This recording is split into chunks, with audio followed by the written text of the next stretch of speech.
Sejam muito bem-vindos aqui no workshop, o Código da Mente. Quem eu já conheço, quem eu estou conhecendo, estou muito feliz com o interesse e a participação de todos aqui.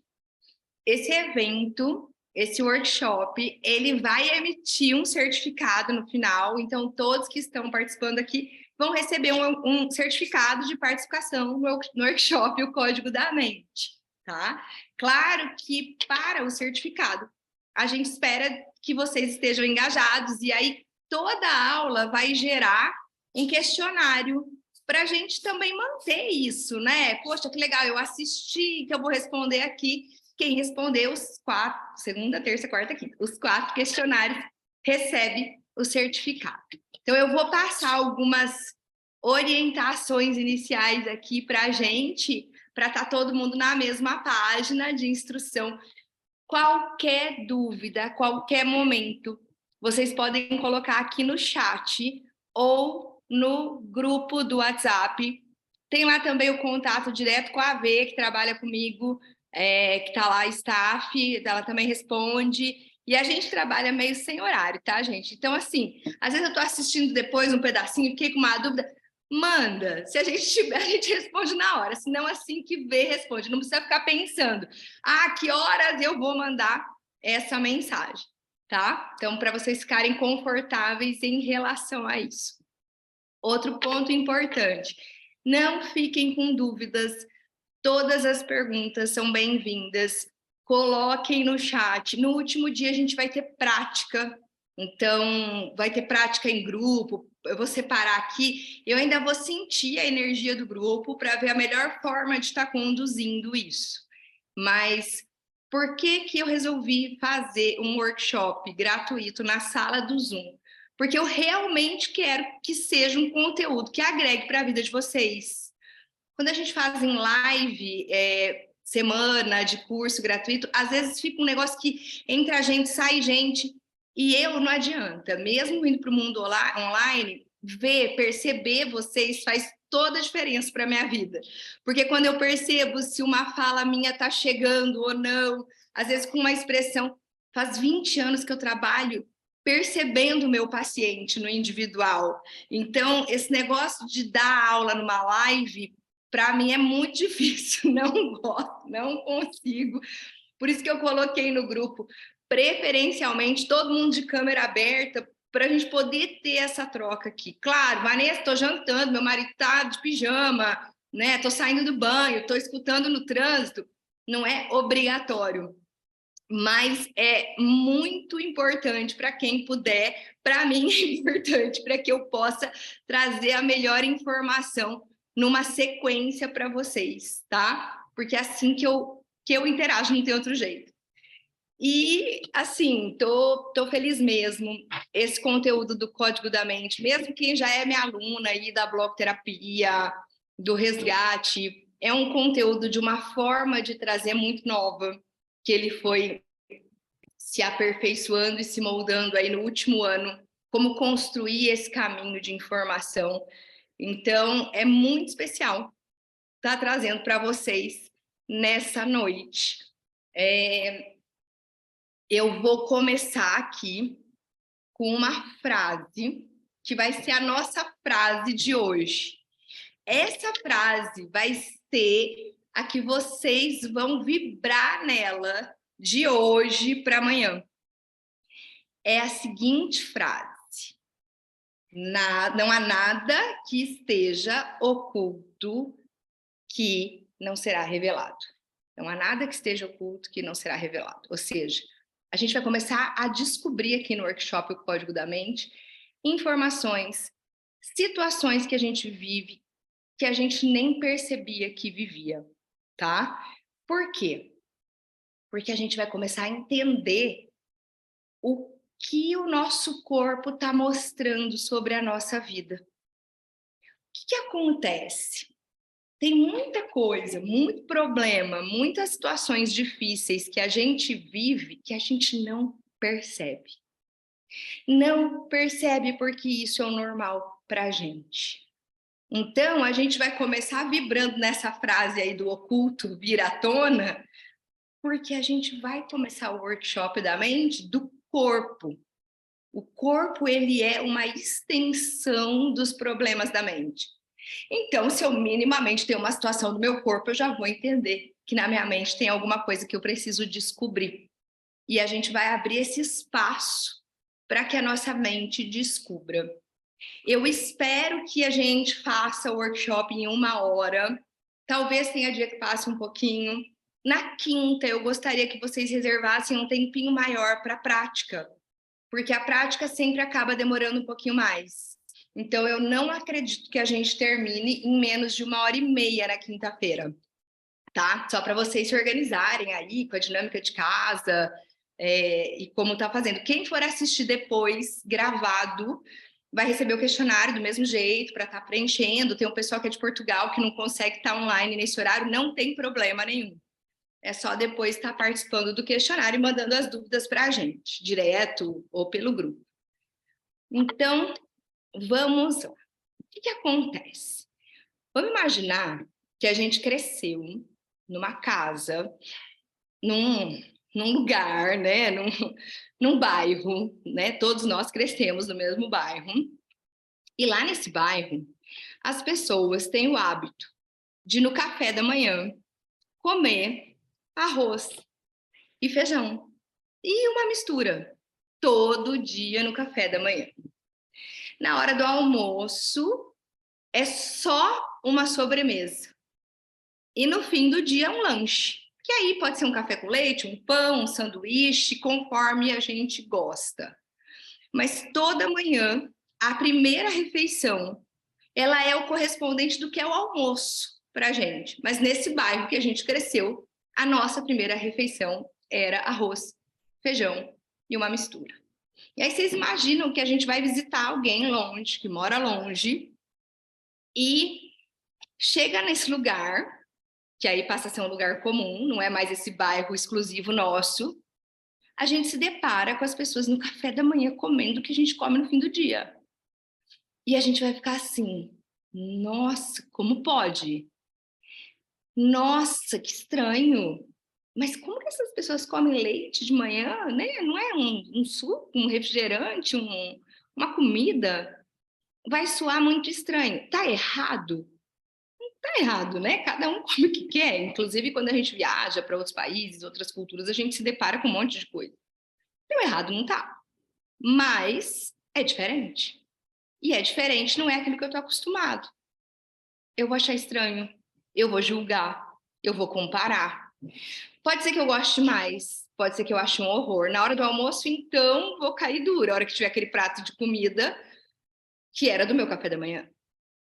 E eu estava acostumado só com um docinho na hora do almoço. E até que chegar no fim do dia, pode ser que, dependendo da casa, seja equivalente ou não.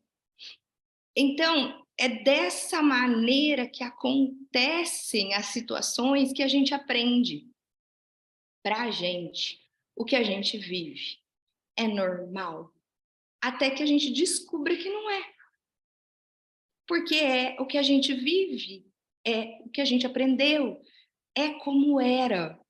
E não está certo nem errado. Só é como era. Então, é assim que a nossa mente vai registrando. Por isso que é muito difícil quando a gente fala assim, nossa, qual problema eu tenho? Sei lá. Posso ter alguns, mas talvez nenhum tão grave. Ou então, eu tenho uma dificuldade de relacionamento com alguém da minha família. Ou então, meu pai é um pouco difícil. Ou, tem um problema com meu tio. A gente resume em falas de dificuldades sutis aquilo que só é uma comida diferente. Ou então, não é que é diferente, mas eu já não gosto mais de comer assim, agora eu descobri que pode ser de outro jeito. A gente reduz aí em 2, 3 linhas, às vezes uma situação que nos incomoda, mas que a gente não entende que incomoda tanto assim. A gente não entende por quê? Porque para nossa mente isso é familiar. Então, a gente não tem como avaliar assim que é tão um incômodo. E a gente vai lidando. e vai tolerando, e vai aguentando, e vai carregando. E aí você até pensa, podia ser diferente minha vida. Mas depois você pensa, nossa, tem gente que tem uma vida tão pior. A minha tá ótima. Por que que a gente passa por esses lugares na mente? Porque a nossa mente, ela tá sempre vinculada em comparar, julgar e avaliar. Porque a gente é ruim? Não. Porque tem um funcionamento da mente primitiva. Então, quando eu vou e descubro um problema em mim, automaticamente a minha mente primitiva, que é uma mente de instinto, ela vai falar assim: ah, mas isso nem é tão grave, porque isso não vai ameaçar a sua vida. Então tá bom. Ah, então você pode aguentar. Tá bom. Tem gente que é tão pior. Verdade, eu preciso ser grata. E a gente segue. Tem problema nisso? Não, porque isso faz a gente ir seguindo a nossa jornada. Mas isso não traz para a gente a oportunidade de descobrir uma maneira de fazer diferente. Porque, independente se o meu problema é pequeno, médio ou grande, o problema que eu tenho é o meu, e ele precisa ser olhado com uma necessidade de melhoria para a minha vida. Porque se eu for olhar um problema que eu tenho como grave ou leve, eu sempre vou achar um problema pior em outra pessoa. Da mesma forma que eu sempre vou achar uma pessoa com uma vida melhor que a minha. E aí a gente vai cair naqueles conceitos de gratidão, de merecimento, de castigo e de um monte de travas que existe. E não é sobre quem tem uma vida pior. Vocês já viram criança conversando? Ai, nossa, eu machuquei isso. Ah, mas o meu, machuquei meu dedo, minha mão, meu braço. Ah, mas eu caí, ralei inteiro. Né? Quem se machucou mais ou quem tá pior ganha. Porque a mente vai funcionando assim.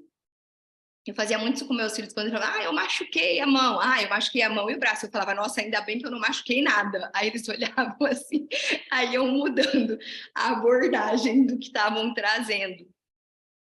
Porque a nossa mente, ela vai sempre indo para um cenário maior, não é pior. Agora, se a gente começar a falar em coisas boas, né? Eu tenho a sorte de ter, né, um jardim na minha casa. Olha, eu também, eu tenho um jardim, tenho um vasinho também. E aí cada um vai falar, eu tenho o pôr do sol, eu tenho uma vista. Aí a gente vai fazendo maior, a gente vai encontrando. Só que como a mente de sobrevivência normalmente ela prevalece, normalmente a nossa competição é caótica. E aí, tem uma frase do livro Um Curso em Milagres que eu gosto muito, que diz que pensamentos absurdos levam a uma vida absurda. E aí tem todo um exercício em volta disso. E é muito isso.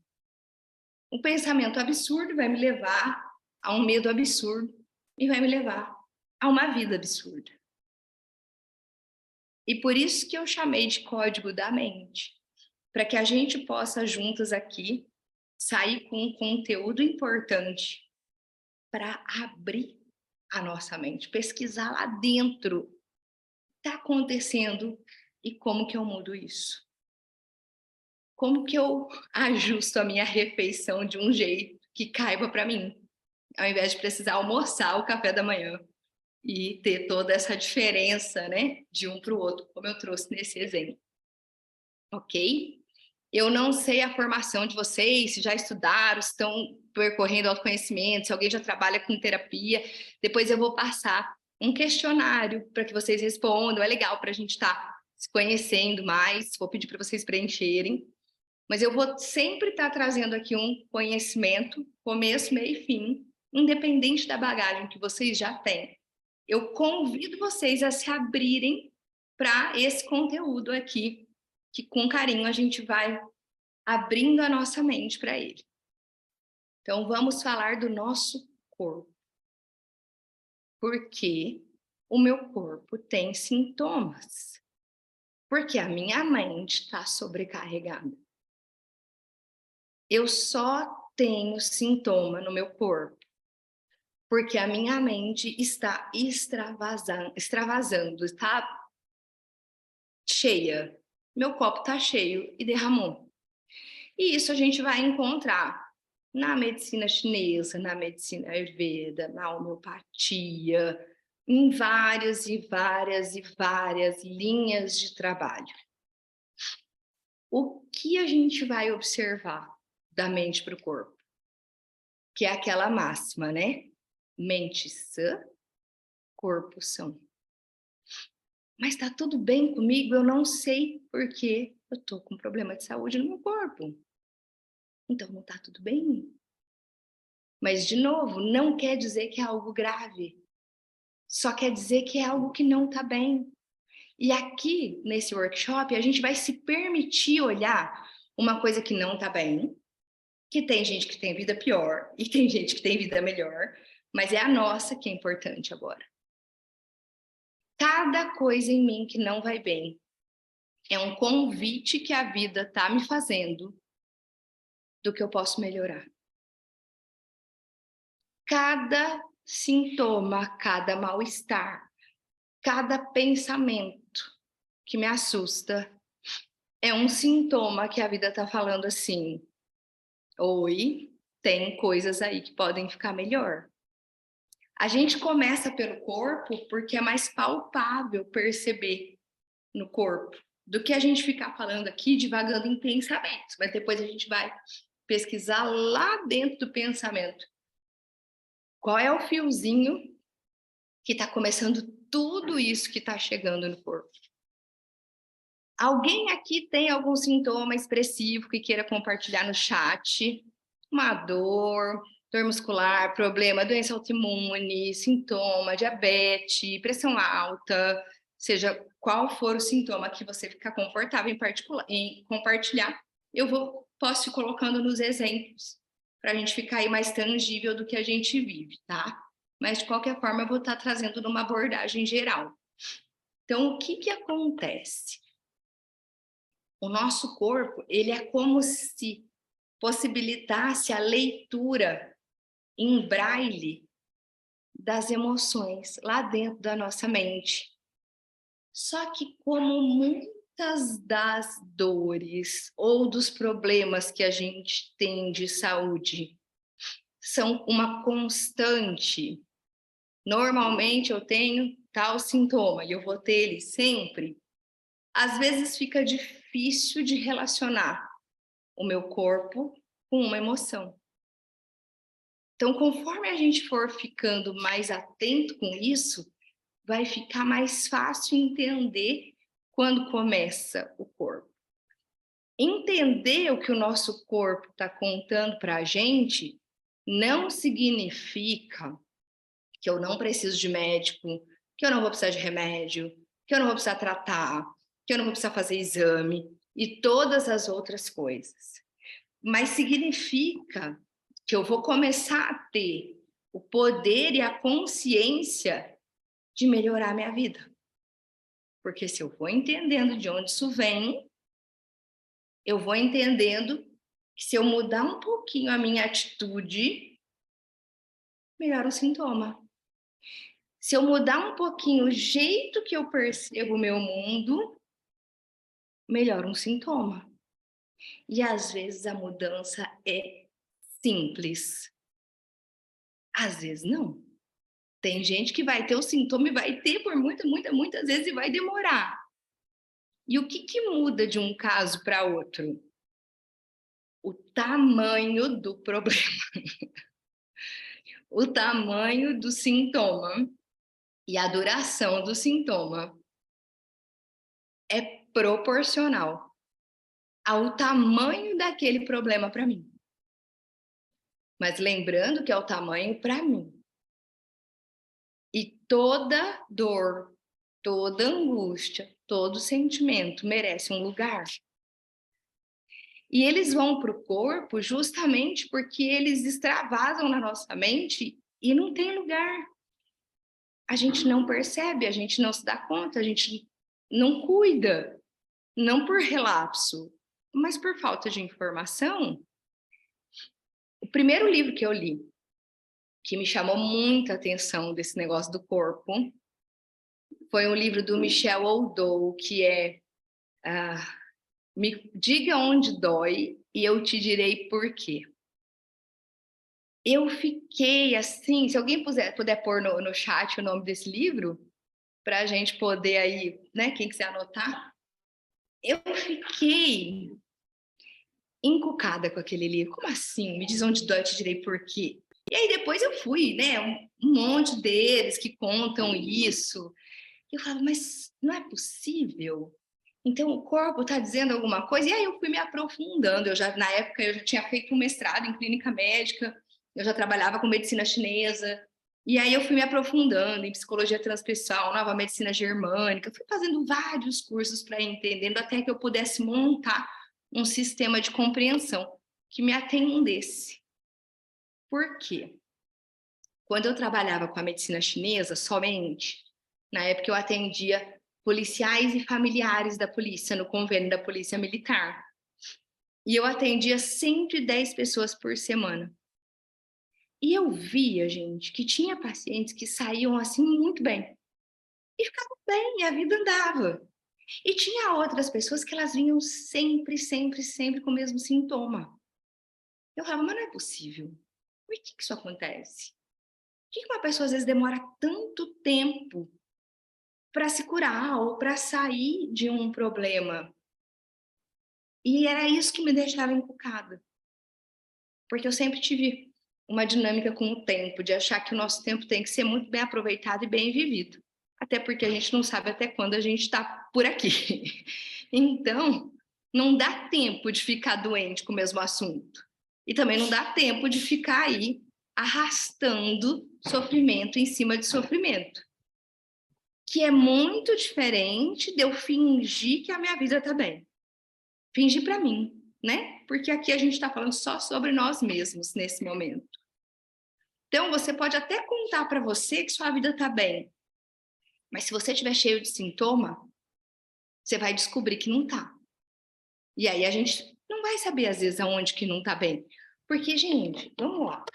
Se a gente soubesse o problema que a gente tem, de fato, tecnicamente a gente já teria resolvido. E aquilo que não dá para resolver, tecnicamente não é um problema. Agora, o mais difícil é que esses conteúdos da mente, muitas vezes a gente não percebe. Porque a gente está lá. Lembra daquele bairro? Comendo almoço na hora do café da manhã e achando que é normal. E achando que a vida é assim mesmo, que nem dá para ser diferente, porque foi isso que a gente aprendeu. E, de novo, a gente está falando em dinâmica de vida e caminhada. E daquilo que a gente aprende e desenvolve. E o que foi aprendido foi passado por um sistema de família. Que está tudo bem, porque se foi o que foi aprendido, é isso que tinha para ser passado.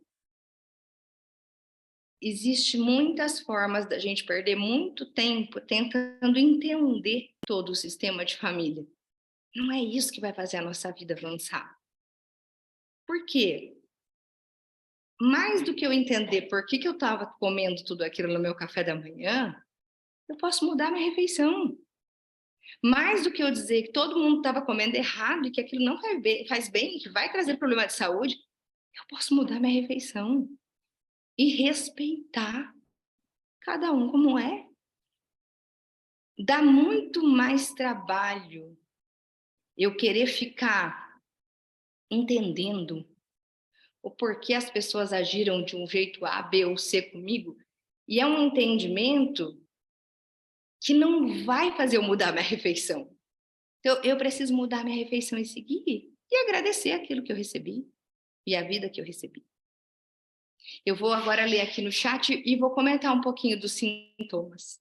E vou falar de um modo geral. Então, o que acontece? O corpo, ele vai ser um mapa da mente, do que excede da mente.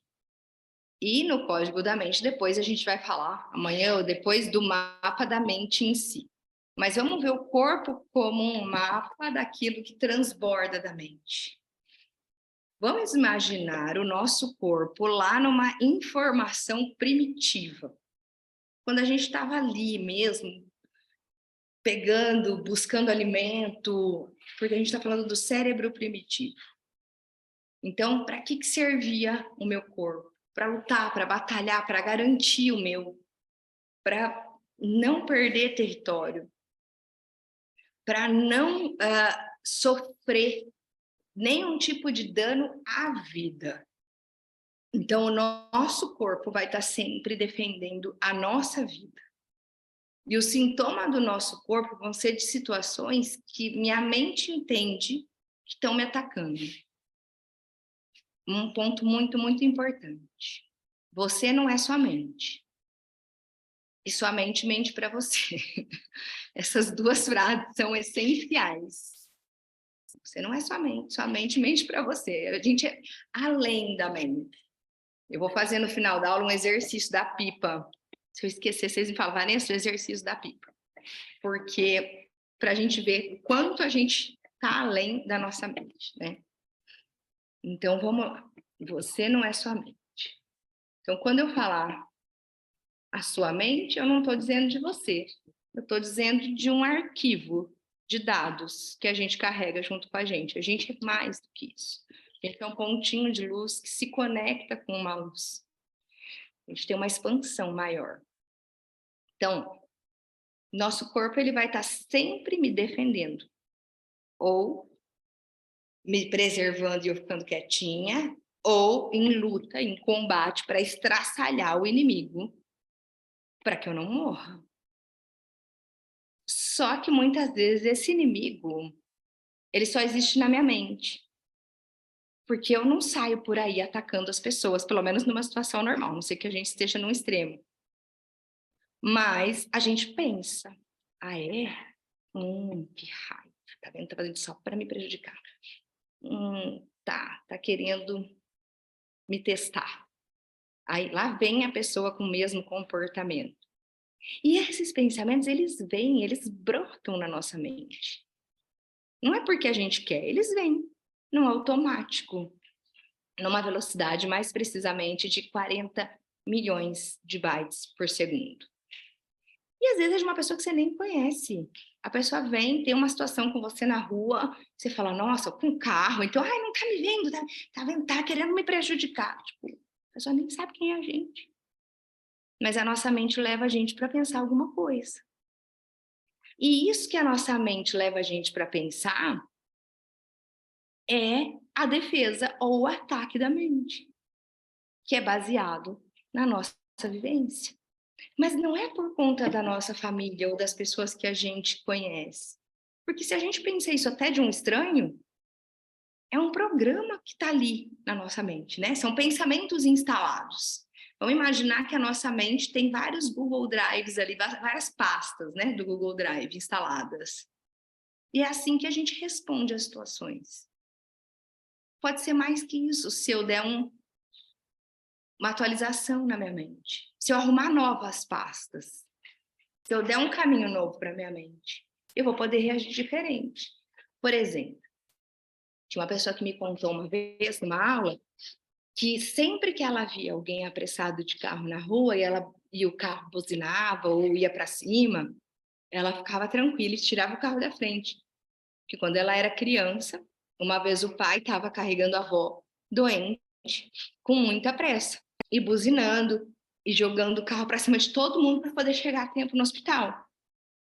Então, na história dela, um carro forçar a passagem no trânsito era para salvar a vida de alguém. Ela nunca se incomodou com isso. Na história da minha família, para o meu pai, aquilo era irritante. Nossa senhora, é capaz de descer do carro e ainda ir lá e brigar com o cara do outro carro, antigamente. Aquilo era uma ameaça sem fim. Então, vai depender muito do arquivo que a gente tem. Agora, se eu posso ajustar esses arquivos, ou se eu posso melhorar isso e me atualizar, que bom. Eu vou precisar não me defender mais de coisas que não são ataques reais. Porque a maioria dos ataques que nós sentimos, eles não são reais. Eles são baseados em memórias que não é o dia de hoje. No dia de hoje, não necessariamente acontece nada, mas a gente reproduz o que a gente aprendeu. Por exemplo, a enxaqueca. A nossa cabeça, quando a gente nasce, é a primeira parte do nosso corpo que nasce, a não ser que o feto ou o bebezinho tiver nascido sentado, que é mais raro. A gente começa a ver o mundo com a cabeça. Se tiver acontecendo qualquer perigo e a gente estiver num lugar escondido, como é que eu vou poder saber do que está acontecendo? Eu preciso olhar e eu preciso pôr a minha cabeça em risco para poder enxergar. Então, a cabeça e a enxaqueca, ela tem uma leitura muito importante de eu estar me sentindo ameaçada. Ameaçada com o quê? Aí a gente vai começar a perceber isso na nossa mente. Por isso que a gente começou com aquela frase: não há nada que vai ficar oculto. Mas não tem nada acontecendo, o que eu estou me sentindo ameaçada? Eu vou ensinar algumas perguntas para a gente poder estar fazendo. Mas como assim eu me sinto ameaçada? Minha vida tá boa? Então tá. Pergunta número 1. Como é que tá a minha nutrição? A minha grana? Eu sinto conforto com o meu dinheiro? Eu sinto que eu tenho dinheiro para sobreviver? Dentro do que a minha mente imagina que é sobreviver? Eu conheci e atendi já pessoas milionárias que achavam que iam morrer de fome todos os dias. E elas tinham patrimônio para vender e poder viver ali até a outra geração. Mas elas sentiam que elas iam morrer de fome todo dia. Então, não é quanto de dinheiro eu tenho na minha conta, mas é como eu me sinto em relação à minha nutrição, ao meu dinheiro. A sensação de ameaça pode estar vindo daí. Outra pergunta para a gente fazer. Como que está a qualidade do meu relacionamento? Eu me sinto sozinha, desamparada? E que eu vou ficar assim para sempre? Eu não tenho ninguém? Ai, eu tenho alguém que não é alguém como eu queria? Ou eu tenho alguém, mas a coisa já está tão morna, eu nem sei mais o que eu tenho.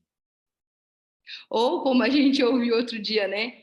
Com a turma do resgate, eu já tenho tanta coisa que eu faço para o outro que eu nem sei mais o que é que eu tenho que fazer ou do que eu reclamo tanto do que eu tenho que fazer, porque eu nem sei por que eu fico querendo saber o que eu tenho que fazer. Tipo, às vezes eu não estou bem com a minha nutrição ou estou me sentindo ameaçada em relação ao meu parceiro ou à minha vida, mas nem tem um motivo específico. Às vezes, gente, a pessoa tá bem, tá feliz e tá se sentindo ameaçada. Por quê? Porque agora as coisas estão indo bem, cuidado, pode piorar. Então é uma questão de como eu me sinto em relação a esses assuntos. Tem algum perigo em relação à minha nutrição ou a como eu me sustento, aos meus relacionamentos, ou ainda eu estou preocupada com alguma coisa que vai bem? Consegui uma melhora no meu trabalho, ou eu fui reconhecida, e agora? O que acontece? A mente está sempre vigiando. Então, essas 3 perguntas em relação à sensação do sintoma. Dor nas costas. Toda a coluna, ela é vista como uma estrutura, tipo a viga de uma casa. Então, sempre que eu tenho uma dor na coluna, quer dizer que a minha estrutura está abalada. Eu não tenho confiança na minha estrutura. Ou eu estou com a minha estrutura sendo oprimida, ameaçada. E aí cabe de novo aquelas 3 perguntas. Nutrição, relacionamento, está tudo bem? Então é assim que a gente começa a investigar os nossos sentimentos. A lombar, eu gosto de falar que ela tem um papel peculiar, assim, a parte lombar, que é a parte aqui de baixo da coluna, que é a base da estrutura. A lombar está muito ligada com um sentimento de desvalorização. Será que eu estou valorizada no meu papel? como mulher, como mãe, como profissional? Quais são os medos que eu tenho? Ou qual é o valor que eu dou para mim nesse papel? Ou que eu sinto que dão para mim? Porque às vezes eu faço, mas eu não sinto que meu papel é valorizado. As pernas, os braços, as pernas têm a ver com andar, alcançar, sair do lugar, ir além. E tem pessoas que têm, por exemplo, varizes na perna inteira, inchaço, dor, porque não sente que avançou dentro da própria história. Não sente que foi além, não sente que realizou. E aí dói. E quando a gente fala em varizes, inchaço, edema, é muita relação com os do mesmo sangue que a gente. Porque está envolvendo a parte sanguínea. Pai, mãe.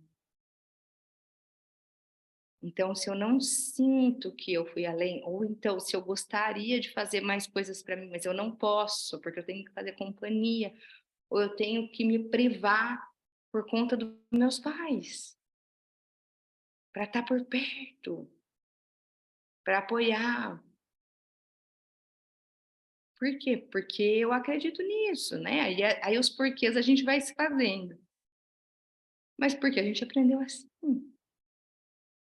Eu estava com um caso recentemente que a pessoa achava que ela tinha, assim, uma vida social muito ativa. E já está sem ter um relacionamento há algum tempo, gostaria de ter um relacionamento. Tá bom, mas como que é a sua vida social? Ah, todo final de semana vem as pessoas aqui em casa, junto com a minha família, amigos da minha família. E essa é a sua vida social? É. Tá, mas você interage com pessoas diferentes? Não, são sempre as pessoas conhecidas, entendi. Um amigo meu me chamou para viajar, mas eu não fui, porque aí eu fiquei insegura de ir para um hotel em outra cidade. Falei, então, tecnicamente, você está só vivendo o seu social no quintal da sua casa. Não tem nada de errado, mas talvez fique um pouco mais limitado daquilo que você gostaria de viver. Mas a minha mãe gosta de todo mundo junto, sempre, sempre, todo mundo adulto já, né? 40 anos por aí.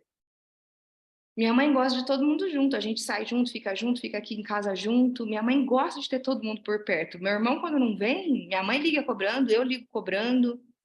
Falei, olha só, é legal todo mundo junto. É muito legal o conceito de família. Mas esse viver todo mundo junto, às vezes é só uma necessidade de continuar vivendo como era a rotina lá na infância. Todo mundo junto, com uma rotina junto. É natural e normal que os adultos, cada um tenha a sua própria rotina e que se esforcem, se empenhem, sim, para se encontrar e passar um tempo junto. Mas é natural que cada um siga o seu próprio caminho. Porque todo mundo junto vai ficar todo mundo vivendo o mesmo caminho. Alguém não está vivendo o próprio caminho. Alguém sente que está em dívida, alguém sente que está em falta, alguém se sente mais oprimido, alguém se sente melhor, alguém se sente pior e tem um desequilíbrio. É natural que a gente, quando vira adulto, tenha a nossa própria caminhada de vida. E a gente anseia isso em algum lugar dentro do nosso corpo. Nosso corpo vibra isso. Nosso corpo sente isso. É natural que aconteça assim. Aqui, os braços, está realizado eu agir, eu fazer, eu pegar, eu empurrar, dor no braço, né? O que eu não estou dando conta de tirar de cima de mim ou de puxar para mim? Dor no braço, tontura, dor nas pernas, todos os dias. Dor de cabeça, tontura, dor nas pernas, todos os dias. Quem que é? Tá escrito aqui aí. Qualquer coisa, coloca o nome para mim. A tontura vem de alguém tirar o chão, ou de eu estar contando com uma realidade que mudou de eixo, de direção. Tiraram o meu chão. Então, assim, se eu tô com uma tontura, dor de cabeça, dor na perna todo dia, é porque eu não sei para onde eu tenho que estar indo. Eu planejei uma coisa para minha vida que não aconteceu como eu planejei. E aí, a gente ainda não está sabendo como agir ou para onde ir. Lembra que eu falei que, independente do tamanho do nosso problema, O mais importante é que a gente veja ele como um convite a se ajustar, a se restaurar e a seguir. A vida só existe para frente, as coisas nunca mais vão ser como elas foram. Infelizmente, ou que bom. Hoje a gente estava no carro voltando do futebol, e aí, mãe, às vezes eu fico um pouco aflito, porque tem memórias que eu não tenho mais da minha infância, que eu não me recordo, ele tem 7 anos. E eu gostaria de me lembrar, e aí eu fico pensando que eu vou perder essas memórias. E aí eu falei para ele, olha, você não vai lembrar de tudo mesmo. O importante é você lembrar dos sentimentos que você teve, que você foi uma criança amada, que você é especial, que você é querido. Você também teve as suas dificuldades. Mas eu imagino só, você tem tanta coisa nova e boa para viver, que se você não lembrar das coisas, muito das coisas, está tudo bem, porque tem que ter espaço para viver um monte de coisa nova. Nossa, mãe, aí eu perdi no argumento que eles falam essas coisas, né? Deu risada. Mas a vida é para frente. Eu não preciso lembrar de todas as minhas memórias, eu só preciso saber quem eu sou, quem eu fui, de onde eu vim, que eu faço parte dessa jornada de vida. Até porque as nossas células se refazem todos os dias, a nossa vida se refaz todos os dias. Então, se eu ficar me segurando na vida como foi, eu não vivo a vida como é, e nada mais do que a gente viveu vai ser como era antes. E esse antes é até ontem, nada mais vai ser como era ontem. E antes vai ser como é hoje, vai ser como vai ser amanhã e como vai vir a ser. Porque as coisas mudam. Só que até a gente lidar com uma mudança é estranho. Nossa, né? As pessoas ficaram diferentes, então o lugar ficou diferente, a família ficou diferente, a pessoa está num relacionamento ficou diferente. É natural, porque a vida está se movimentando.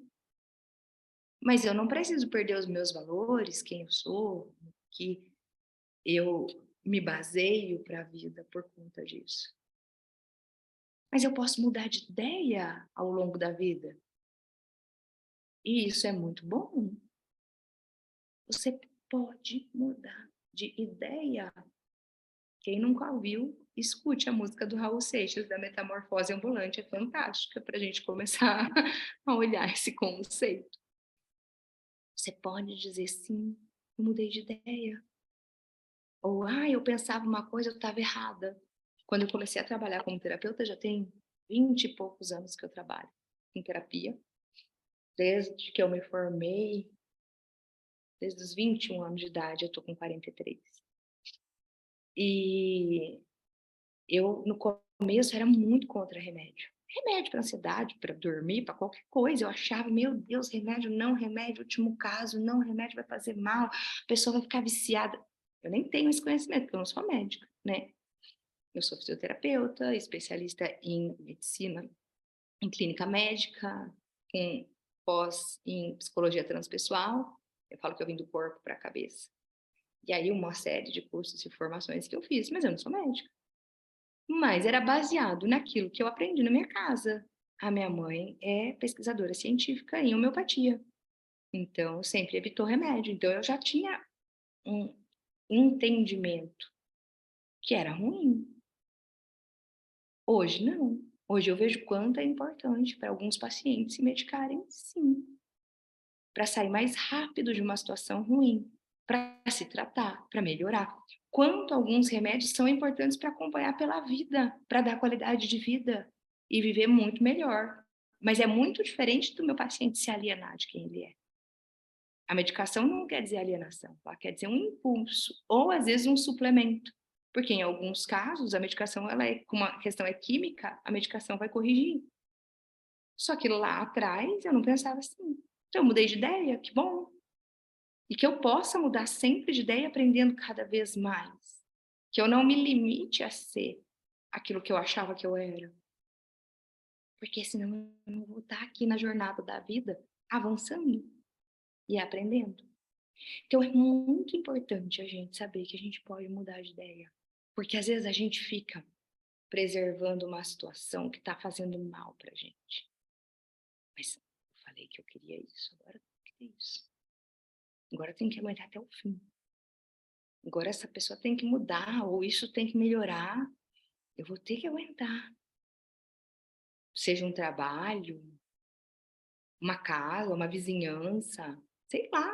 Às vezes está morando num lugar que cria o maior caos toda vez, toda vez, toda vez. E aquilo está te adoecendo. Se você tem condição de mudar, muda. Qual o problema? Às vezes não dá, e aí tudo bem. Mas se dá, entende? Algumas coisas se conectam na nossa vida por um tempo e depois desconectam. Porque a vida é movimento. Às vezes a gente avança em alguns pensamentos, em algumas ações, e depois a gente muda de ideia. E tá tudo bem em mudar de ideia. Claro que a gente percorre um caminho, que a gente tenta fazer a nossa parte, viver uma vida com valor, fazer o nosso melhor. Eu tive um primeiro casamento que durou 10 anos. Quando eu me divorciei, pro meu espanto, a minha vizinha do lado não olhava na minha cara. Passava na frente da minha casa e olhava pro outro lado, com o carrinho de bebê dela. Eu falava, mas peraí, eu que me divorciei e ela que não olha pra minha cara, nem sabe o que eu vivia. Tudo bem que eu também não tinha nada com isso, se ela quer olhar ou não quer olhar na minha cara, mas tipo, oi, né? Será que eu tinha que ir lá fazer uma informação para ela? Oi, deixa eu te contar o que está acontecendo na minha vida para você me autorizar? Se as pessoas não entendem o que você vive, elas tendem a rejeitar aquilo que você faz por não compreender. Exemplo, teve uma paciente minha, uma adolescente, que ela ficou me ligando no domingo, me ligando e mandando mensagem. Eu não consegui responder. Realmente eu não consegui. E eu vi que ela estava aflita. Ela escreveu e tal, eu falei, eu já falo com você. E eu vi que ela estava aflita, era uma situação, enfim, né, do relacionamento dela. E aí eu achei interessante eu dar uma satisfação do que estava acontecendo comigo, para que ela pudesse saber o que eu estava fazendo, porque eu realmente não podia responder. Eu falei, olha, eu estou aqui no cemitério com a minha avó, primeira vez que ela veio aqui no túmulo do meu pai, no dia do enterro ela não veio, eu não tenho como atender agora nem te escutar o áudio, mas assim que eu puder eu te respondo. Ela, nossa, Vanessa, obrigada por me responder nesse momento tão delicado. Eu falei, não, tá tudo bem, mas eu quis. Quando eu contei para ela o que estava acontecendo comigo, por isso eu não podia responder aquela emergência, ela entendeu e aí fez mais sentido. Agora, se eu só faço. Aliás, se eu só nem faço nada, vamos pôr, né? Só chega a ligação, mensagem, mensagem, mensagem, a outra pessoa vai pensar o que ela quiser. E vai estar no direito dela.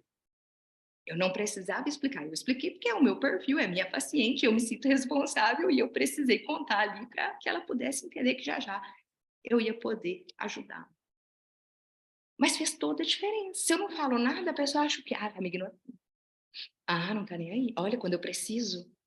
Porque a nossa mente é assim, ela vai dando contexto quando não tem contexto. Então, não é dar satisfação, mas é a gente não deixar no escuro a outra pessoa, que é importante para a gente. Da mesma maneira que quando a gente quer uma informação, a gente tem que perguntar. Não dá para eu deduzir. E por que não dá para eu deduzir? Porque é muita perda de energia à toa.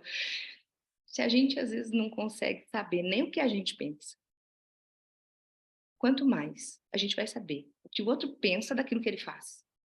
Às vezes a gente tem reações assim impulsivas, pá, depois a gente fala, nossa, nem sei por que eu fiz isso. E aí se a gente acha que a gente consegue saber por que exatamente o outro está fazendo aquilo, não consegue, não dá, porque é sobre o outro, não é sobre a gente. O do nosso já é confuso, imagina do outro, mas a gente acha que sabe por que o outro faz. E aí a gente fica lá na função de entender e de sacar o outro, muito menos, muito antes do outro, sem nem perguntar. Adulto conversa, adulto pergunta. Conversa não é discussão. Conversa não é eu cair sempre no mesmo dia, na mesma situação, da mesma dificuldade, da mesma briga. Mas adulto conversa. Olha, por que está acontecendo isso? Olha, eu achei que isso não foi gentil. Olha, isso pode ser diferente.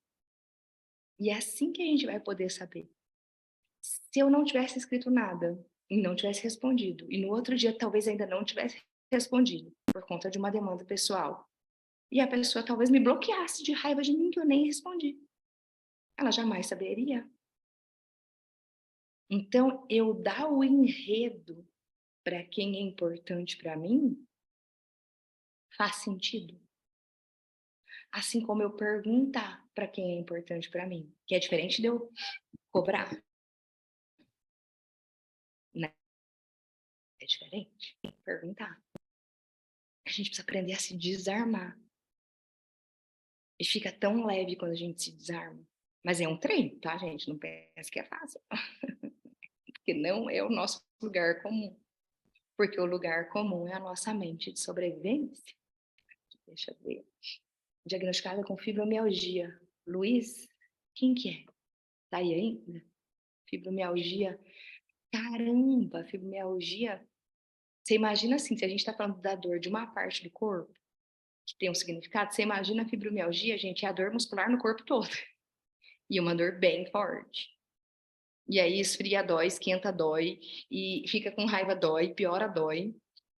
A fibromialgia, inclusive na psiquiatria, ela já é relacionada como uma dor que vem da emoção. Na verdade, 99,8% das dores, todas vêm das emoções. Mas eu não posso afirmar 100, então eu fico bem ali, só falando que é 99, mas para mim é 100. Mas algumas dores e alguns sintomas já são reconhecidos como vindos da emoção. A fibromialgia é o auge de eu me sentir impedido de agir como eu gostaria, de ser eu mesmo. Você sabe que no final do dia o mais difícil é a gente ser a gente mesmo? Até porque a gente nem sabe quem a gente é, porque a gente vai mudando.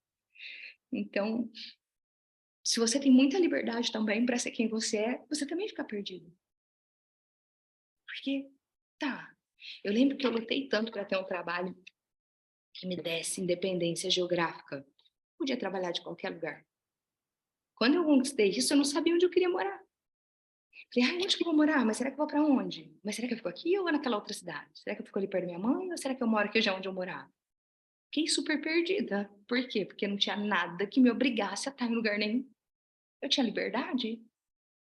Aí eu não conseguia tomar uma decisão.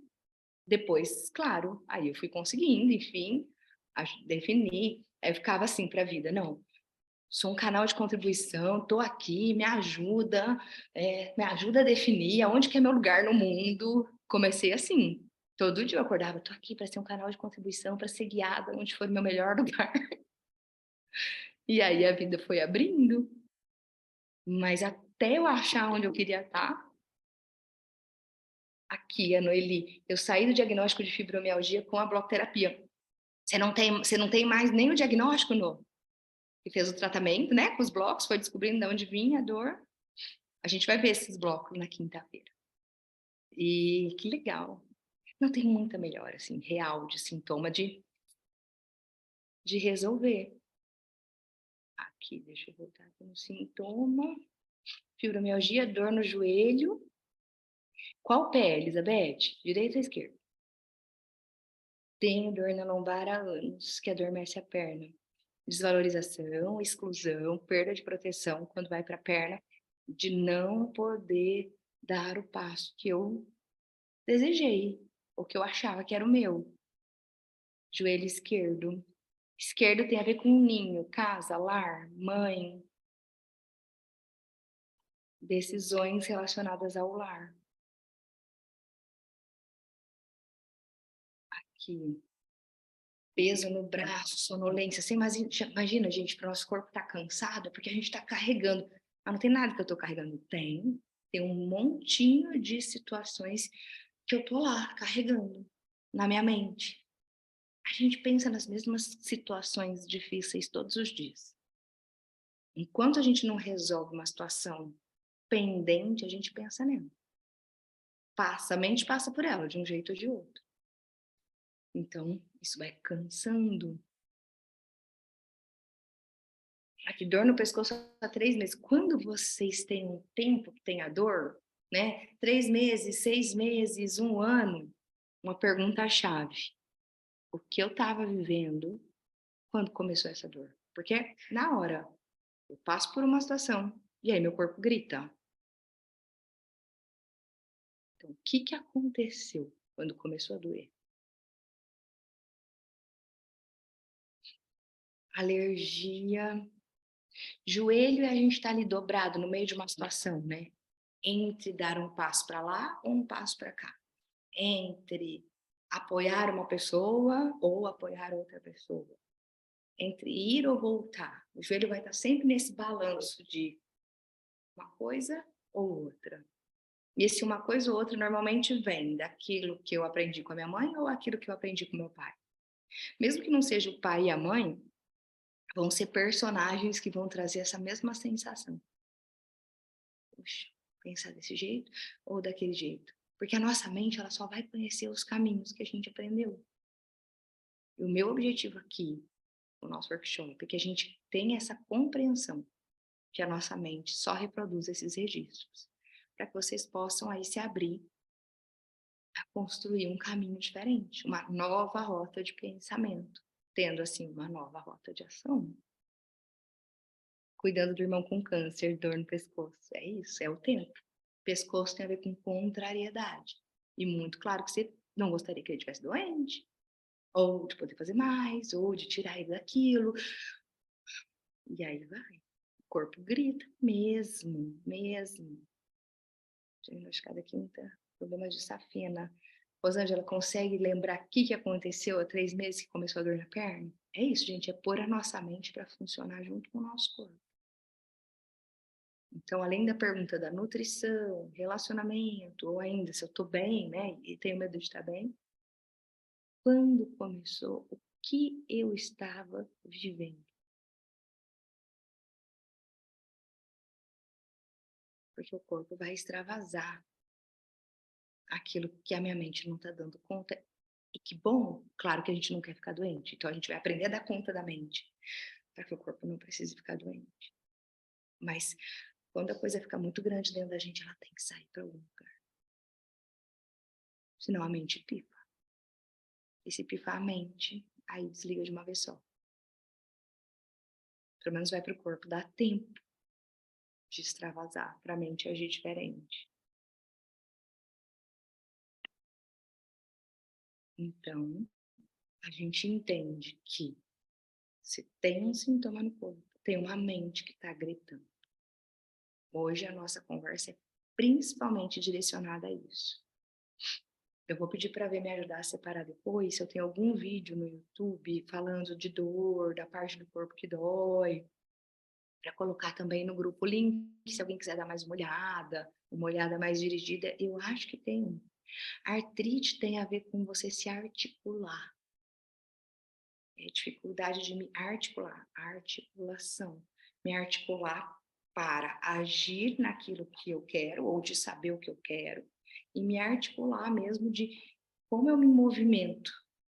Vocês já perceberam que muitas vezes vocês estão passando por uma situação difícil e a gente fica ali assistindo a situação difícil.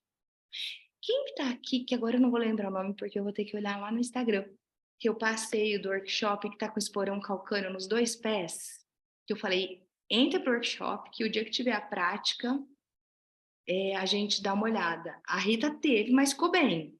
Mas tem alguém que tá com inflamação que não tá pisando no chão. Não sei se ela tá online aqui agora. Depois amanhã eu pergunto, eu acho lá no Instagram. Mas se tiver aí, sinaliza para mim no chat ou com a mãozinha, alguma coisa. Eu falei, vamos para a prática que a gente já tenta te ajudar. A Rita tinha nos 2 pés, não tem mais dor também. Ela fez comigo as aulas, enfim, e foi se curando. Então é isso, tem caminho para cura. E é por isso que a gente está aqui. Porque quando a gente acha um caminho para cura, que é muito legal, a gente gosta de compartilhar. E isso faz bem, isso deixa a gente feliz. Mas não é a Rita não ver, que a V escreveu ali, a Rita está aí. É outra pessoa que também está com esporão nos 2 pés, como a Rita teve. Que eu falei que eu atenderia na prática, colocaria, ajudaria. A gente poderia ajudar, né? Porque não pisa 6 meses no chão e tá só na cama, uma moça jovem, é difícil, né? Todo sintoma é bem difícil. Dor na barriga perto de menstruar. Faz 1 ano. Fisicamente não tenho nada, porque fui ao médico. Começa a olhar tudo que é barriga, menstruação, relação com filho, filiação. Se você tem ou se você não tem alguma dificuldade com o seu filho, vai impactar direto no útero, menstruação. Ano passado, no começo do ano, eu tive uma dificuldade muito importante com meu filho mais velho, adolescente. E aquilo foi tão forte que eu fiquei menstruada por 40 seguidos, assim, muito sangue. Falei, cara, preciso ajustar isso em mim, resolver isso, porque eu fiquei com receio, né? Porque quando você também tem informação, aí você também fica com medo. Você fala, tá bom. E agora? Eu fico doente? Eu falo, não, preciso passar por tudo isso bem. Eu preciso passar por tudo isso bem. Vou resolver minha mente, vai dar conta, vai dar conta. Porque o corpo começa a responder. E aí não tem filho, como que é isso de não ter filho? Essa relação, ou a cobrança de ter um filho, ou essa relação, ou o medo de ter filho, ou não querer ter e ter decidido e alguém cobra, porque sempre que tem relação com menstruação, tem relação com filho, tendo ou não. Porque a mulher, às vezes não é tão simples assim, né? Eu dizer, eu não tenho filho e eu não quero ter filho. Mas aí tem 1 milhão de pessoas que vão te questionar. Só que tem as pessoas mais importantes que vão te questionar e que isso vai pegar.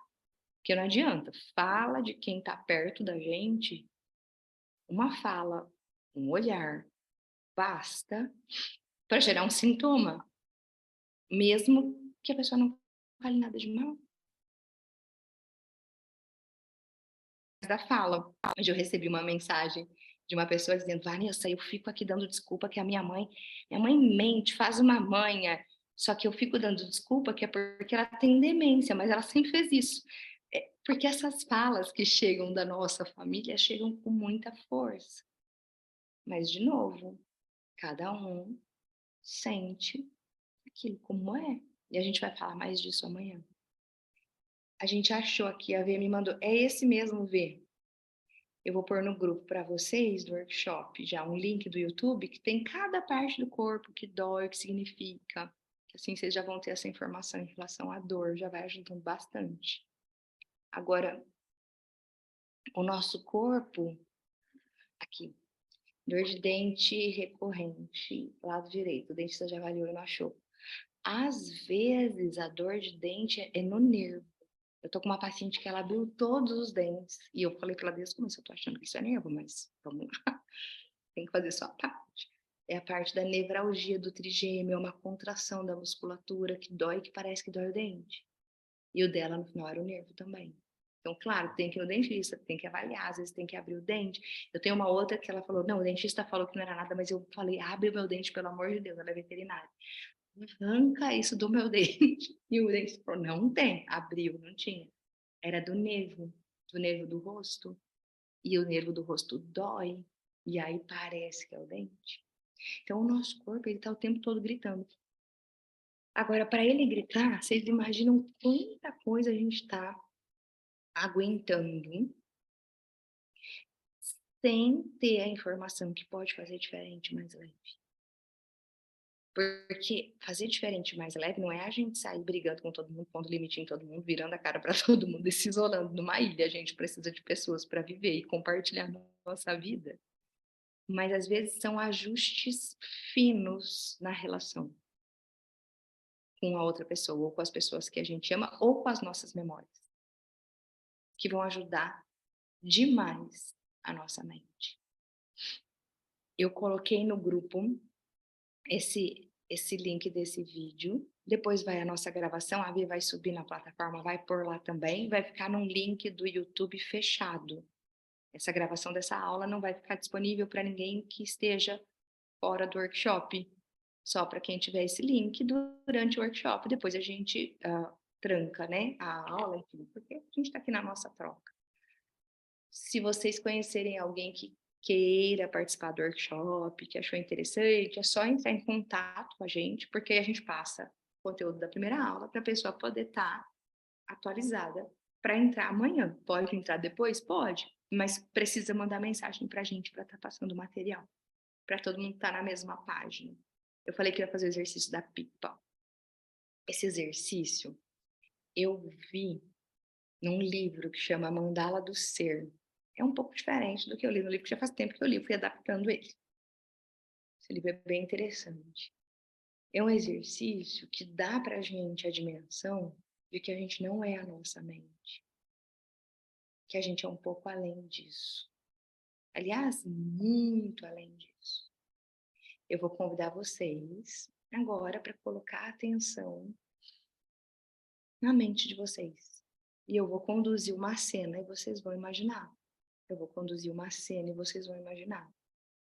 Para a gente ir ganhando dimensão e amplitude aqui do que passa na nossa mente. Se ficou alguma pergunta, alguma dúvida que não foi respondido aqui, pode repetir no grupo, que a gente vai respondendo, que eu vou pondo. Acho muito legal essa interação e essa troca, tá? Então, imagina que você tá lá, criança, segurando uma pipa. E você tá soltando a sua pipa e você tá lá, criança. Você tá olhando para a pipa, olhando para o céu. E você tá lá nessa cena. Você percebe que quando você tá lá, criança, soltando essa pipa, você tá se vendo lá. Você tá vendo a imagem sua e da pipa. Como se você estivesse do lado de fora. Então, você está além do espaço que você ocupa. Agora, imagina que você está nessa cena, olhando você empinar a pipa. Então, você está na cena, observando você, criança, empinar a pipa. Agora você consegue ver você empinando a pipa e você observando você. E ainda está mais de fora, ampliado. Porque a tua visão não é a criança, não é dos olhinhos da criança, não é dos olhinhos de quem te observa, você está vendo fora. E se a gente colocar mais um você na cena? Você olhando você, que olha você empinando a pipa. Olhando você, que olha você empinando a pipa. A gente é capaz de imaginar isso, mesmo que pareça meio estranho. Porque no fim a gente não é nenhum desses. A gente está olhando esse filme do lado de fora. Quando você se imagina numa cena, você não se imagina a partir dos olhinhos e o que você está vendo. Você se imagina. Porque você não é sua mente. Se a gente fosse a nossa mente, a gente só ia registrar as coisas que a gente vê para fora e não de fora. Cada um aqui é um pontinho de luz que tem uma extensão maior do que o corpo. Isso já é provado em termos de vibração. Então, a gente vai ao longo do workshop convidar essa nossa extensão para se perceber que a gente é mais do que os pensamentos do que a gente tem que fazer e do que a gente tem que sobreviver. A gente é mais do que ganhar dinheiro e pagar boleto. A gente tem aí um monte de sensação e de caminhos para percorrer na nossa jornada que se chama vida. Quero agradecer de coração a presença de todos vocês aqui hoje. Agradecer a atenção, troca, empenho. Se tiver algum sintoma que você queira saber, que não foi respondido aqui, coloca no grupo do WhatsApp, que eu mesma vou responder entre hoje e amanhã cedo. E é isso. mais alguma pergunta, dúvida, sugestão, coloca lá. Se for alguma coisa mais particular, manda para ver, ou até para mim no privado, que às vezes eu demoro mais para responder. E aí a Vê já vai facilitando aí para mim o caminho. E é isso. É muito bom a gente estar aqui. Estou muito feliz de ver algumas pessoas, de rever outras, de reencontrar, de conhecer de verdade. É isso que eu gosto de fazer, é isso que eu gosto de trabalhar, de transmitir. E se eu não tiver alguém para passar a informação, nada vale esse conhecimento. Então, isso é muito bom. Obrigado, gente. Obrigado pelo carinho, pela troca. Um beijo. Essa semana vai ser puxada, mas vai ser de cura, tá bom? Um beijo e até amanhã, né? Até daqui a pouco que a gente fica conectado, mas até amanhã. Boa noite.